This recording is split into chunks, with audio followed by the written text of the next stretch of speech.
শুরু হবে দুপুর 2টায়। তার আগে আমি কিন্তু লক্ষ্য করেছি এই নয়াপল্টনে বিএনপির ইতিমধ্যেই ঢাকা, সিলেট, ময়মনসিংহ এবং ফরিদপুর থেকে আগত নেতাকর্মীদের কিন্তু ঘিরে একটি উৎসবমুখর পরিবেশ বিরাজ করছে এবং সকাল থেকেই মূলত কিন্তু এই ছাত্রদল, যুবদল এবং স্বেচ্ছাসেবী দলের যারা নেতাকর্মী রয়েছেন তারা কিন্তু এই নয়াপল্টনের বিএনপির কেন্দ্রীয় কার্যালয়ের সামনে যে সমাবেশস্থল সেখানে কিন্তু সমবেত হয়েছে এবং ইতিমধ্যেই জাতীয়তাবাদী ছাত্রদলের কেন্দ্রীয় সাধারণ সম্পাদক নাসিরউদ্দিন নাসির,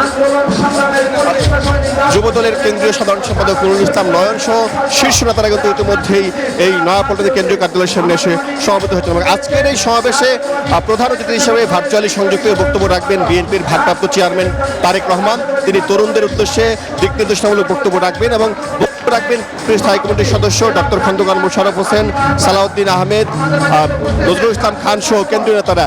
এবং আজকের এই সমাবেশ থেকে মূলত এই তিনটি সংগঠন আগামী দিনে তরুণদেরকে একটি বার্তা দিতে চায় এবং সেই বার্তাটি হচ্ছে গত তিনটি নির্বাচনে কিন্তু তরুণরা তাদের ভোটাধিকার প্রয়োগ করতে পারেনি, সেই ভোটাধিকার ফিরিয়ে এনে এবং তরুণদের যে মৌলিক সমস্যাগুলো রয়েছে সেই মৌলিক সমস্যাগুলো সমাধান করে তারা কিন্তু রাজনৈতিক অধিকার প্রতিষ্ঠা করতে চায়। এবং এর আগে কিন্তু তিনটি সমাবেশ অনুষ্ঠিত হয়েছিল চট্টগ্রাম, খুলনা এবং বগুড়ায়।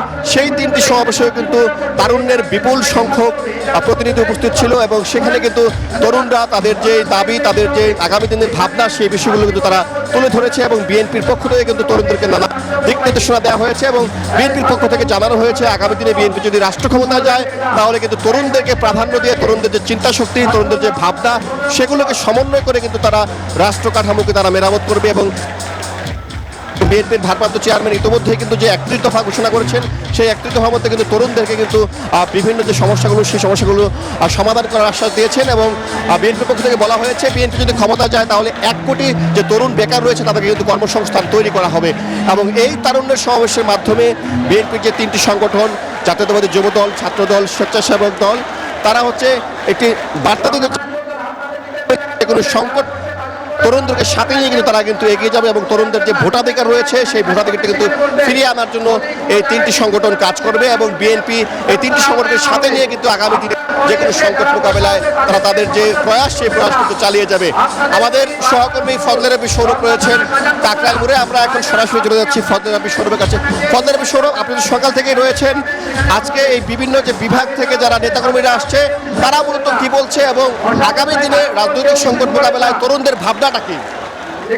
আসলে এই নয়াপল্টনে বিএনপির তারুণ্যের সমাবেশকে কেন্দ্র করে কিন্তু এই মুহূর্তে নয়াপল্টন সহ আশপাশের এলাকায় কিন্তু ব্যাপক জনসমাগম আমরা দেখতে পাচ্ছি। এই মুহূর্তে কিন্তু নয়াপল্টন এবং যে বিএনপির পার্টি অফিস সেই পার্টি অফিসের সামনে কিন্তু এই মুহূর্তে কিন্তু লোকারণ্য আমরা দেখতে পাচ্ছি। যদিও আজকে সমাবেশ হওয়ার কথা আরও কিছুক্ষণ পর, কিন্তু তার মধ্যে ইতিমধ্যেই কিন্তু হচ্ছে মানুষের ঢল কিন্তু নেমে গেছে এই মুহূর্তে নয়াপল্টনের এলাকায়। এবং আপনি জানেন যে আজকের এই জনসমাগমকে কেন্দ্র করে কিন্তু মূলত 15 লাখ মানুষের আগমন ঘটার কথা। কারণ হচ্ছে বিএনপির এই যে তারুণ্যের যে সমাবেশ, সেই তারুণ্যের সমাবেশ মূলত হচ্ছে তরুণদের যে রাজনৈতিক অধিকার সেই তরুণদের রাজনৈতিক অধিকার ফিরিয়ে দেওয়ার লক্ষ্যে কিন্তু আজকে বিএনপির এই তারুণ্যের সমাবেশ ঘটছে।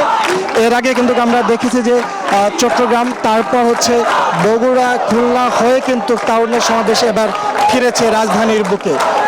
আজকের এই সমাবেশকে কেন্দ্র করে ইতিমধ্যেই কিন্তু যে বিভাগগুলো নিয়ে আজকের এই সমাবেশ সেই জায়গাগুলোর থেকে কিন্তু লোকজন ইতিমধ্যেই কিন্তু নয়াপল্টনের কেন্দ্রীয় কার্যালয়ের সামনে কিন্তু তারা এসেছেন এবং তারা কিন্তু খণ্ড খণ্ড মিছিল নিয়ে কিন্তু এই মধ্যে নয়াপল্টন সহ আশপাশের এলাকায় কিন্তু তারা অবস্থান নিয়েছেন। আপনি জানেন আজ দুপুর 2টা নাগাদ কিন্তু এই তারুণ্যের সমাবেশ সেটি অনুষ্ঠিত হবে এবং সেই তারুণ্যের সমাবেশকে কেন্দ্র করে কিন্তু দুপুর 3টায় কিন্তু বিএনপির ভারপ্রাপ্ত চেয়ারম্যান তারেক রহমান তিনি কিন্তু ভার্চুয়ালি যুক্ত হবেন। ভার্চুয়ালি যুক্ত হয়ে তিনি নেতাকর্মীদের উদ্দেশ্যে কিন্তু দিক নির্দেশনামূলক বক্তব্য রাখবেন।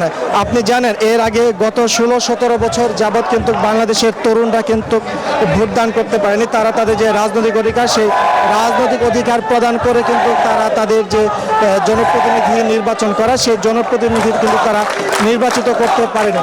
তারই প্রেক্ষিতে কিন্তু এখন এই রাজনৈতিক অধিকার ফিরিয়ে দেওয়ার লক্ষ্যে তরুণদের রাজনৈতিক অধিকার সচেতন করতে আজকের এই তারুণ্যের সমাবেশ গুরুত্বপূর্ণ ভূমিকা রাখবে বলে কিন্তু নেতাকর্মীরা তারা জানাচ্ছেন।